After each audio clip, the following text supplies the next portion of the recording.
Every day, we share a thrilling story that helps you improve your English without studying boring grammar books.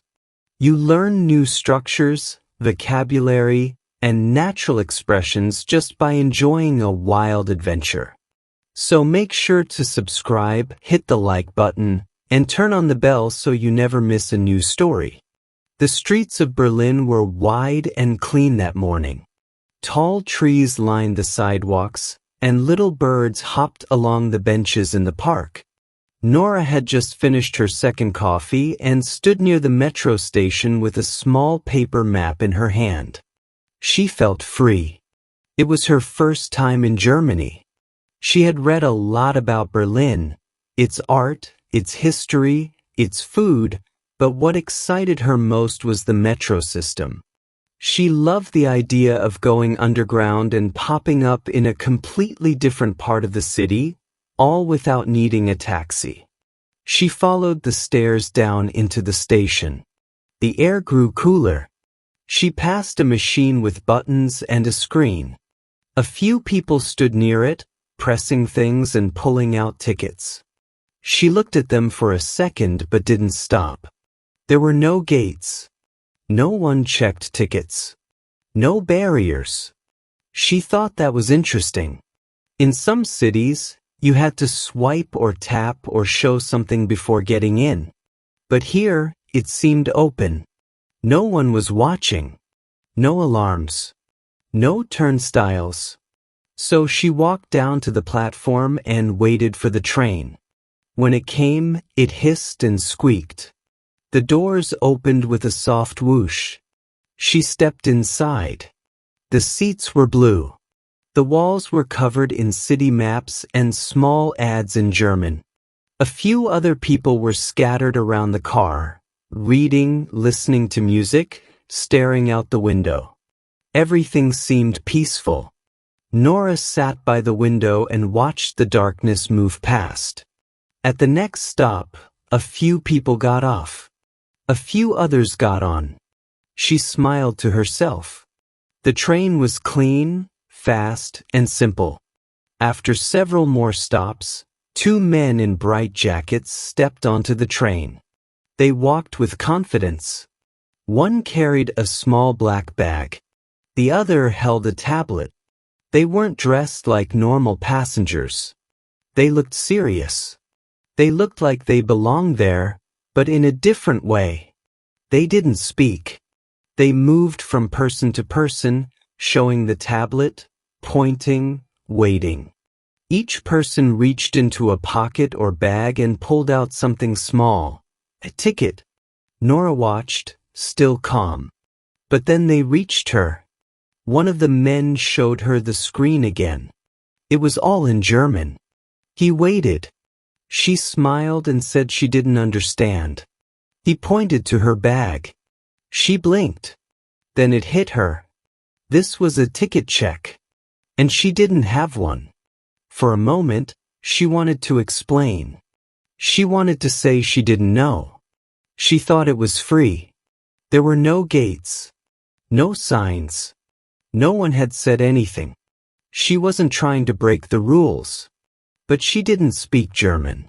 And they didn't wait for explanations. One of the men pointed to the door. The train was slowing down. The station lights glowed ahead. Nora followed them out. Now her heart beat faster. People on the platform looked at her. She tried not to meet their eyes.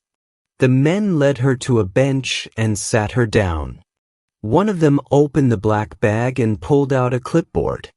The other held the tablet and started typing. They asked her something. She didn't understand. They tried again, more slowly. She shook her head. Then they showed her a paper with a list of prices. A fine. She had to pay a fine. It was written clearly. The amount was high. She took a deep breath and nodded. She reached for her wallet and took out the money. The man gave her a printed receipt. It looked very official. Then they walked away. Just like that. No police. No shouting. Just cold rules and quiet steps. Nora sat there for a while, holding the receipt in her hand. It felt heavy, not because of the money, but because of the feeling. She had made a mistake. She wasn't in trouble, but she had been careless. She looked around. The station was clean, like the rest of the city. A few people walked past, headphones in, eyes forward. She stood up and walked to the ticket machine. This time, she pressed the buttons. She chose the English option. She followed the steps and bought a ticket. The paper was small and simple, but now it felt like a shield. She walked back down to the platform, ticket in hand, and waited. When the next train came, she stepped inside and sat down again. Everything looked the same. Same blue seats. Same ads. Same city outside the window. But inside, everything felt different. Now she understood. In Berlin, the metro may seem open and free, but the rules are still there. Hidden maybe, but very real. And no one will warn you. You are expected to know. Later that day, she told herself she would always ask questions first. Always check the signs. Always look for the machines. Because sometimes, the things that look free cost more than you expect. As she left the station in a new part of the city, she walked with more care. The streets still looked friendly. The trees still moved in the breeze. But now she moved like someone who had learned something. She wasn't angry. She wasn't even sad. She was just awake. And that was a good way to travel. Without even realizing it, you picked up how to describe rules, surprises, public transport, and real emotions. You saw how to use past tense, advanced sentence structure, and new vocabulary, all in a way that sticks. This is what storytelling does. It teaches without pressure.